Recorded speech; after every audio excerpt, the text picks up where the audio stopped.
Welcome back to Advance Wars 2. This time, the mission description says it all. We attack Black Hole Citadel. And we get this extremely ominous theme here, which actually wasn't the first game, interestingly enough. And yes, for once, Ada says something that makes sense, except him taking command, because we wouldn't want Ada. Yeah, don't want to deal with him again.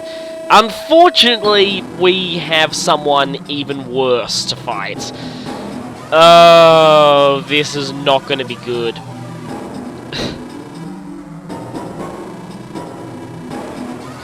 Well, that sounds ominous. But yes, we now go straight to the character select. We get to choose any 3 commanders from any of the countries. For this one, I'm going to pick Grit, Jess, and Kanbei. The reason for that will become very much apparent once we start.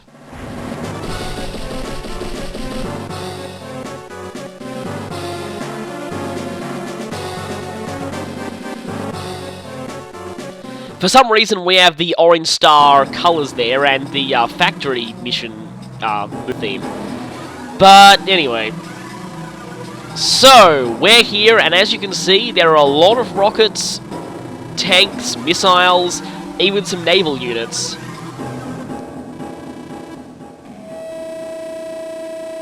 But, yeah. They wouldn't just store everything in one spot.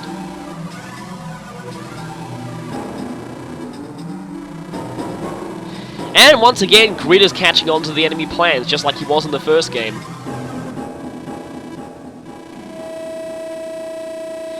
Yeah, and in fact, that actually very much sums up how we're going to approach this battle, because this battle itself is actually pretty simple, and actually quite easy.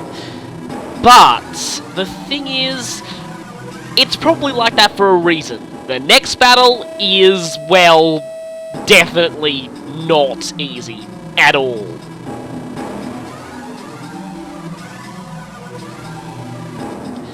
And I believe that is the one line that Drake has in this whole thing, I think. You might notice, if you've actually been paying attention here, that every single character actually gets a line here. But anyway, now all 3 characters here begin with a rather sizable territory with pretty good income. And we're going to need that. This mission is, again, very, well, unique, let's just say. The reason why we've chosen these 3 characters is this mission revolves very heavily around indirect fire. Very heavily. So of course, Grid is a natural choice, Jess has strong rockets, and Kanbei has strong everything, but he's useful for another reason in this mission. Again, this mission is mostly focused around destroying structures, and Kanbei is pretty decent for that, considering his higher power. Uh-oh, here we go. Yes, the enemy has lasers. So, yeah, they've got lasers, they've got mini cannons, they've got big cannons, they've got pipes, they've got pretty much everything. Also, this music. This here is Sturm's theme. Yes, we're facing the big bad himself. And it's probably not what you'd expect, but it is really awesome nonetheless. I warn you, by the end of not so much this mission, but the next mission after this, you are going to be terrified of this theme. That music will traumatize you for life. You will spend the rest of your life living in fear of that theme. Good thing it's so awesome, though. But anyway, now, we need to go out here and capture a few bases. Now, you can put Grid on one of the sides to make use of battleships, and I believe I've done that in other runs, but I'm just having Grid on the center here, because it makes it a bit easier for him to be the, well, quote-unquote primary character here. Because this mission has kind of an interesting thing about it that I probably won't talk about until later, because it won't be relevant until later on. But anyway, Kanbei's job is kind of similar to Jess's in a way, just to basically support Grid, and then while Grid spams indirects and takes out those mini cannons, which we want to make sure we take out first. Now, Kanbei here, starts with an airport rather than an actual port, so if you are picking Grid for C on this one, or if you're picking Drake for the Navy support, which actually does help in this mission if you want, Drake can be kind of good too, make sure you put them on the left-hand side, not on the right. And you might be thinking, hey, we've got someone who starts at an airport, maybe Eagle would be good there. This mission is, again, far more about indirect fire than direct fire. In fact, using direct fire will most likely kind of get you slaughtered. You might notice that the vast majority of Sturm's units are actually behind pipes, which means they can't actually get to you until you destroy the seams. And in fact, if you're going for indirect combat, you won't actually need to destroy those pipe seams to get at the cannons. Yes, this mission leans very heavily towards an indirect approach rather than direct, because if you go for direct combat against those cannons, you're going to have to break the pipe seams and deal with a huge amount of units, which is probably going to slaughter you. Meanwhile, if you go for indirect units, then you'll be able to shoot over the pipes without even having to actually destroy them, which means you won't have to deal with that massive force at all. This mission is, again, it's actually not that hard. In fact, it's a lot easier than the last mission, and a lot easier than most of the missions in Green Earth, in my opinion. It's a bit of a breather. The thing is, it's probably intentional. You see, the developers are well aware that you need a breather after the last mission, and definitely before what's coming up. The next mission is where things get really, really... Well, I'll just say, the next mission is the final one. And the final mission... Oh, that was terrible. That was really dumb. I can't believe I did that. That was incredibly stupid. The final mission is one of the hardest in the game, hands down. And that's why they realized you'd be needing a breather here. So basically, until you destroy these pipe seams, really the only units Sturm has that can actually do anything are those naval units. The problem is, naval units are expensive. That means that damaging them is going to cause a huge increase in Sturm's power meter. And that is something that you don't want at all. Also, I haven't talked about Sturm yet. Now, I'm guessing another good reason why they give you a breather here is so that you have a nice, relatively easy mission just to get an idea for what you're up against with Sturm. And believe me, you're up against something completely and utterly evil. Almost literally, given that his Japanese name is literally German for Mr. Evil. Doesn't sound quite as good in English, so the English version, again, changed his name to Sturm, which is German for storm, and sounds really suitably ominous. I really like it, it is quite fitting. But, yes, Sturm is the commander of Black Hole, and he was in the first game as well. He was, in fact, the only Black Hole commander in the first game. Oh, great, I'm getting lasered. Anyway. In the first game, he concocted a massive plot to turn all the nations against each other so he could conquer the world while they were all busy basically fighting each other. It very, very nearly succeeded. It only failed thanks to Sonya and, surprisingly, Grit figuring out everything.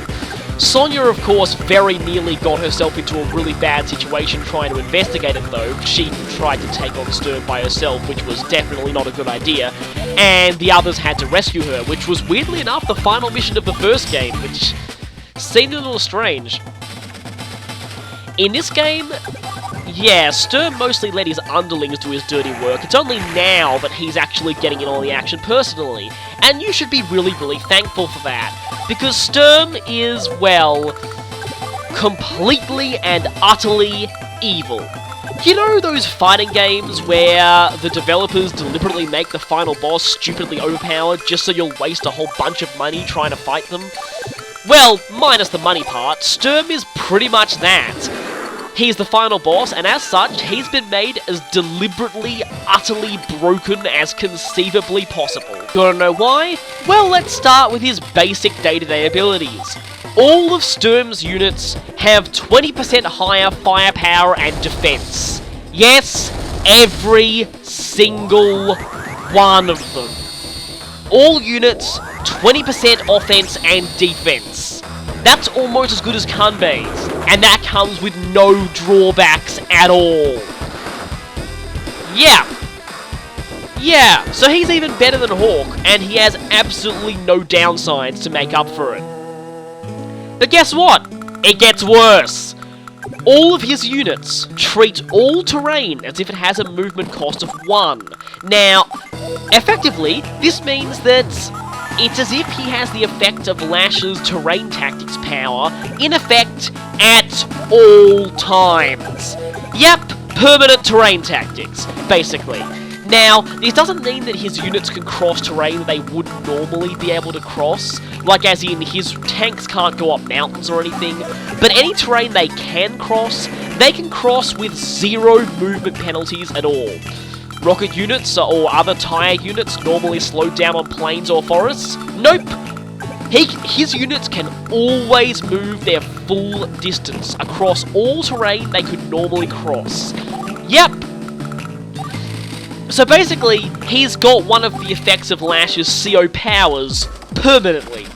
Yeah, that's just ridiculous. In particular, although you're not going to see it here, this is actually really annoying because it makes his recons actually quite nasty in the early game because they can move a lot further than most things can because, well, their massive movement is normally mitigated by the fact they're horribly slowed down on planes. Well, guess what? His aren't. His 1 movement cost on all terrain is cancelled out by snowy weather. And for that, you might think Olaf is pretty good against him. And you'd be right, in 1 versus 1 matches. Unfortunately, none of the battles against Sturm in the campaign mode are 1 versus 1. They're in fact 3 versus 1, for very, very good reason, but yeah. Thing is, yeah, even 3 versus 1, Sturm is still an enormous threat. That's just how broken he is. But anyway, despite the fact that you might want to use Olaf for that whole snow thing, and it would be good in theory, in practice, snow screws over Olaf's allies just as much as his enemies, and well, you really don't want to be screwing over your allies in these missions because they emphasize teamwork above all else, so probably not a good idea to use Olaf, so Sturm will most likely be having his massive movement advantage all the time. Yeah, that's annoying. Very annoying. And then you're probably thinking, oh god, how could this possibly get any worse? Guess what? It does! You might have noticed, and you'll notice this when I switch back over to Sturm's turn. Just wait a few moments. Okay, now. Now look very closely at his sort of HUD there. Notice how... I don't know why they called that a heads-up display, but anyway. Notice how his power bar is all big stars. Yeah!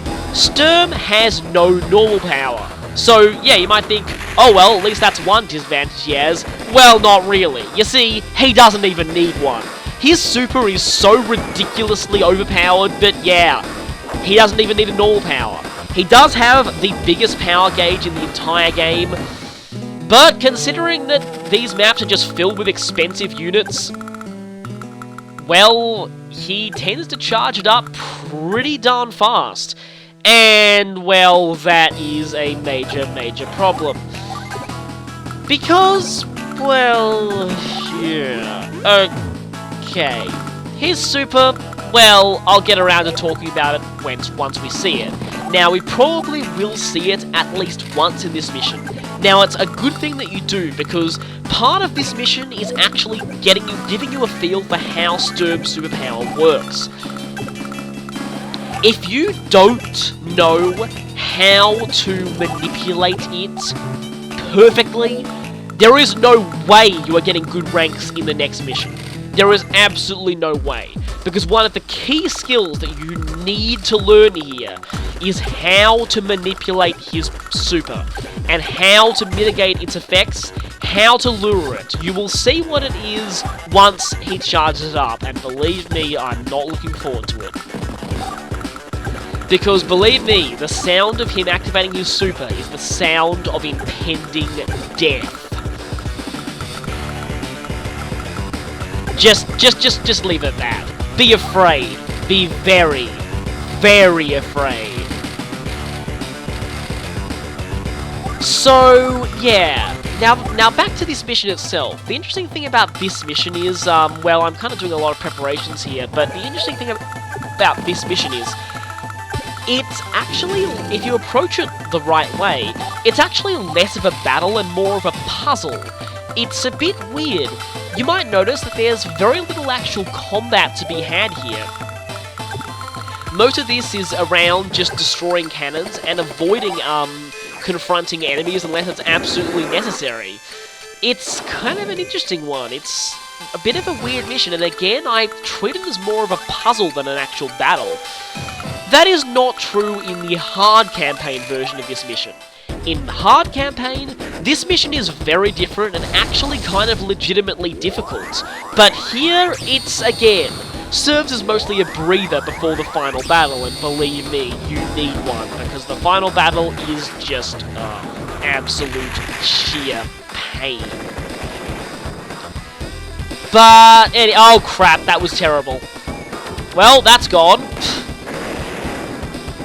Yeah, sometimes you maybe do about like 96% to those copters. Nah, Sturms are definitely going to take them out in one shot, given his 120% firepower.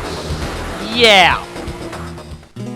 So mostly, yeah, this mission is mostly revolved around positioning yourself just right to take indirect shots at these cannons. Now, again, you will need to take out these mini cannons, because if you don't, then there's no way you're getting through this first pipe. You actually do have to break through the first pipe, and while you don't have to destroy the lasers, it really does help, so you probably want to.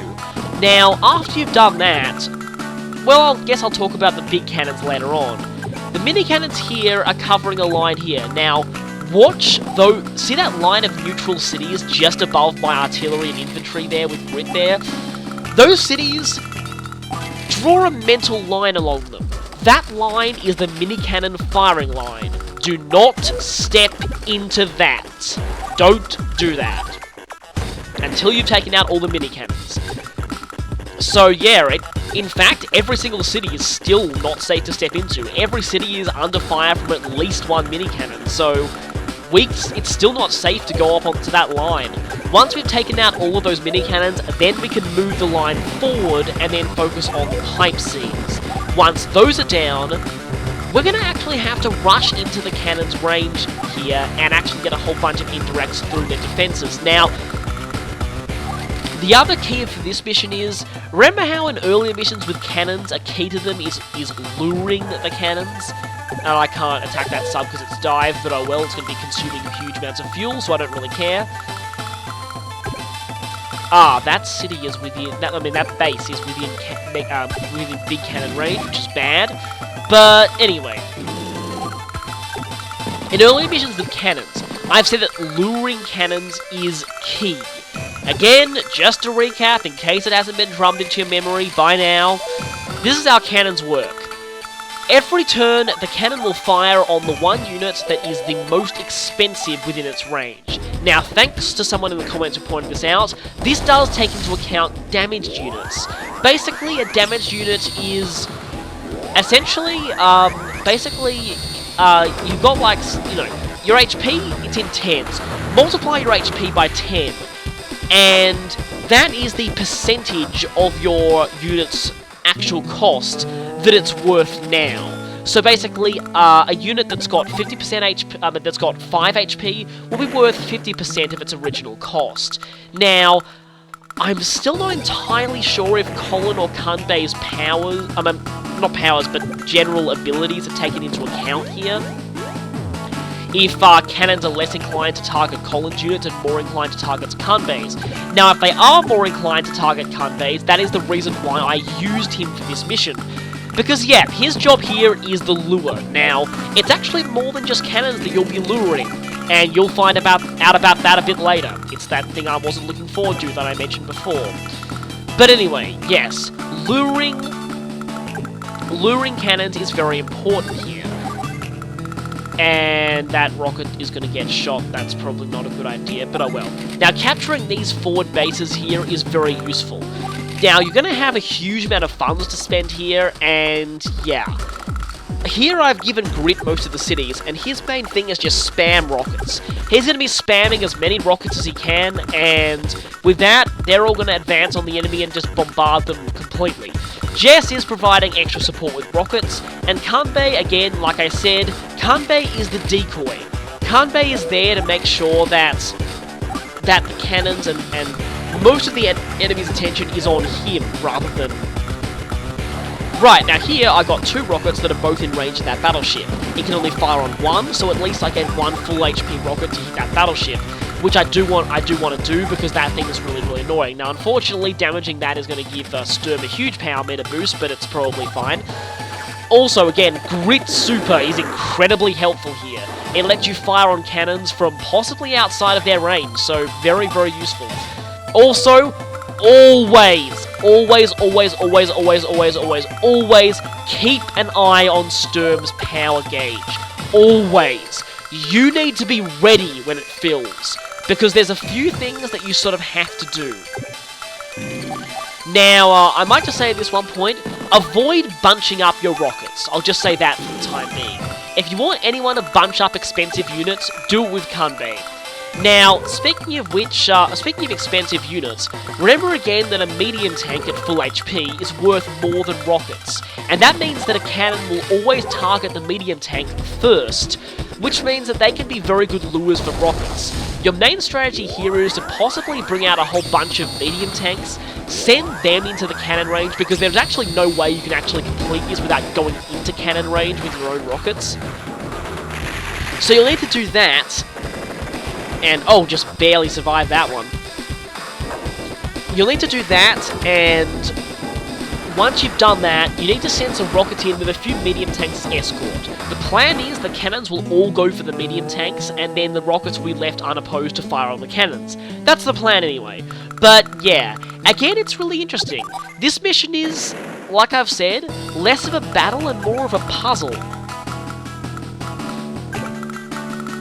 Now, I believe one space higher than these cities is range of the big cannons. So we need to be careful there and only go in there once we've got enough of a medium tank escort. Fortunately, Grit's rockets have long enough range to fire on these pipe seams without going into the cannon's range, which is good. We need to break through these pipe seams. Now, unfortunately, there's a lot of planes here, and those are really going to slow down Grit's rockets. Very annoying. Now, I might need a couple of APCs here just to resupply the rockets, because we are going to be using a lot of ammo here. So, yeah. More, so maybe APCs and other things like that, yeah. Now, again, you might notice that there's a whole bunch of medium tanks and tanks up there behind the pipe. You don't want to destroy the pipe seam, because otherwise those things are going to attack you, and you don't want that. So basically, it is actually possible to do this mission without even... Oh, the annoying thing here is that Jess's units are still effectively at minus 10% firepower against Sturm, because she has 20% extra... Sturm has 20% extra defense, and she's got 10% extra offense on vehicles, so... Actually, she still ends up doing less damage, but anyway, at least it's slightly better than what an average person would be doing against Sturm, but still. Also, I believe Grit's attack bonus is totally neutralized because he's got 20%, I believe, and Sturm has 20% defense, so... Kanbei is pretty much the only one who actually does still keep their firepower bonus against Sturm, so... That's why he can be very useful in missions against him. Unfortunately, Kanbei does have the annoying thing of, you know, his units being more expensive, but anyway. Another thing you might be wondering about Sturm, you're probably wondering, this guy is so overpowered, surely they'd never let you actually use him in multiplayer mode, right? Well, yeah. Now, I should probably mention that Sturm in this game is very different from the first game. In the first game, Sturm was really interesting. In campaign mode, he had 20% extra offense on all of his units, but everything was at minus 10% defense, so he was kind of like an early version of Grim in a way from Dual Strike. Weirdly enough though, that was only in campaign mode. You could unlock him for versus mode, but when you got him in versus mode, he was reversed. He had 20% less offense and 20% more defense, so he was kind of like a proto-Javier in a way. Except without that... anyway. So it was sort of interesting like that. In this game though, well... I guess I don't want to spoil whether you can unlock him or not, but let's just say it's a goal that we've actually been working towards this whole time. I've already spoiled it, but yes, you can actually unlock him, but it requires... Basically, as broken as he is, you need to pull off a really amazing feat in order to do so, and we've been going for that this whole playthrough, actually. So, let's just keep going, and hopefully we'll achieve our goal by the end. Of course, there's the final mission, but for the time being, let's just focus on this. It's finally time to advance. And this is where things get really annoying, because, well, yeah. Now, the good thing about having Jess here is that having her basically means that, hey, if Dwit's rockets get hit, at least hers are fine. So that's another good thing about having multiple characters. Now, I probably should have held back and destroyed the pipe seams before I rushed in, but this might help the speed ranking. Speaking of your ranking here, one thing that you probably need to know about the ranking, now this doesn't apply for speed because it's the same for everyone, so it doesn't really matter about speed. But the thing you need to know here is about the power and the technique scores for this mission. I've alluded to this before, but it really comes into play here. For both of these final two missions, and oh crap, he's getting close. Very close, I'm scared now. For both of these final missions, only one character's power and technique scores actually count towards your final ranking. And that is the one character who achieves the mission objective. And this applies to both of these. In the case of this mission, whoever destroys the final remaining cannon is the one whose power and technique scores count. And as a result, if you're going for an S rank here, you'll need to plan out who's going to get the final cannon shot in advance, because they're the one who needs to focus on destroying the most enemies and not losing units. And the weird thing was, though, I actually did not know this at the time I recorded this mission. I knew it at the time I recorded the final mission, and I'm so glad I did, because believe me, I don't think it's possible to S-rank the final mission without knowing this and preparing in advance, but still. I still can't believe I actually did do this, but then again, this is that I did actually do this without knowing that, but still, this is not a difficult mission. Now, the really annoying thing about this mission is probably getting the power score, because it means that you will have to try and destroy at least some of the units behind the pipe. Don't actually destroy the pipe and let them come out, but you want to fire on them with indirect units while they're helpless, basically. The problem with this is, it's going to give Sturm an enormous boost to his power gauge. Okay, good. You'll notice that one of Kanbei's medium tanks got hit first. That was good, but annoyingly, two of my rockets got hit, and that was less than ideal.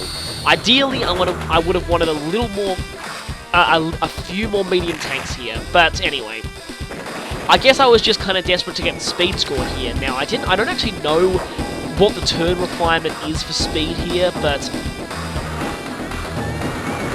again, so this mission is, again, very interesting. You want to make sure you destroy the pipe, lure the cannons well, and make sure that not many of your rockets get hit. Don't break the other pipe. Only destroy what you have to. Notice there that laser cannon is blocking the way for a medium tank and a couple of other units there. If you destroy that laser, which is actually very useful, but if you destroy that laser, yep, those units will be coming for you. Now, the units on the right-hand side will be coming for you regardless whether you destroy that laser or not, so you might as well actually just destroy that laser and get things over with, because destroying that laser, very, very useful. Now, you might notice here that with all these rockets, we've pretty much got this pipe seam totally taken care of already. So, we're well on our way here. But basically, yeah, if you approach this well, this mission is less of a battle and more of a puzzle. It's, again, kind of weird, but the real puzzle is making sure that you get the power score right without charging up Sturm's super meter too much, because, and if you do, you have to take precautionary measures against the super, because Sturm's super is, yep, pretty devastating. I don't know whether you'll actually see it in this part or not, but anyway. Now, the cool thing about Grit's artillery is, despite the fact that rockets are generally the main thing you want to be using here, artillery are very useful too. One, they have a better chance of getting through the cannons without getting fired on. And they still do an awful lot of damage to pipe scenes and the like. 2, they can move further on planes, so they're more maneuverable than the rockets are. So artillery is still quite helpful. Of course, they're also cheaper, so it's easier to get more of them. And wow, I had to use up a lot of funds on repairs there. Oh, gotta be very careful here. Now, whatever you do not attack that sub, because if you do, Sturm might be getting his power, and that would be very, very bad. Now, I believe that road right there is the longer road that runs just to the right of that base, of that top of base there. That wasn't even a word, but oh well. Upper base, I meant. Yes, that is in range of that laser, so you'll need to be careful of that. I misjudged laser range a few times in this mission already. Also, you also want to make sure that your units don't step on each other's toes too much. In this case, I may have just blocked off one of Grit's rockets with Jess's artillery, and that's not good. But if I can move some more rockets further up, hopefully, again, target saturation. That'll mean that the cannons can't fire on... Basically, it means you have more rockets will get through because only 3 of them can be hit by cannons per turn. And if you have more than 3, you guarantee at least a few will get through unscathed. And Kanbei time. Might need to join those two medium tanks just to make sure that I get a better unit for luring the cannon. Oh, you're not in range, you're not in range either, but let's see. I could hit that thing. See, look, Kanbei's units still do a hell of a lot of damage even when they're heavily damaged themselves. Okay, please join. Oh, okay. There's a rocket there. That could be bad, but I'm gonna join anyway. Moving up there, that laser is now in range. It's going to be not long before that laser is taken out. Now, unfortunately, my medium tank will be hit by the laser. Again, remember that the laser fires every turn now, just like in To the Rescue. But, yeah, you should be relatively fine. That laser you probably want to take out, because if you don't, then, well, your rockets and stuff are going to get lasered, and you do want to move them up into that area in between the pipes. Good, it hit a far back rocket, and it hit a... Okay, that turn of cannon shots could not have gone better, because none of Grit's rockets got hit, and those are the main ones I want to protect. And the rockets that did get hit were 1, Kanbei's rockets, which aren't really going to be doing much, and 2, Jess's furthest away rockets. So, very, very useful there. I mean, not useful, but that was very, very good. Anyway, I'm going to have to cut this part here, and next time we'll be finishing off this puzzle more so than mission. Is your turn over? Your turn over? No, it's not. And now it's over. Okay, see you next time.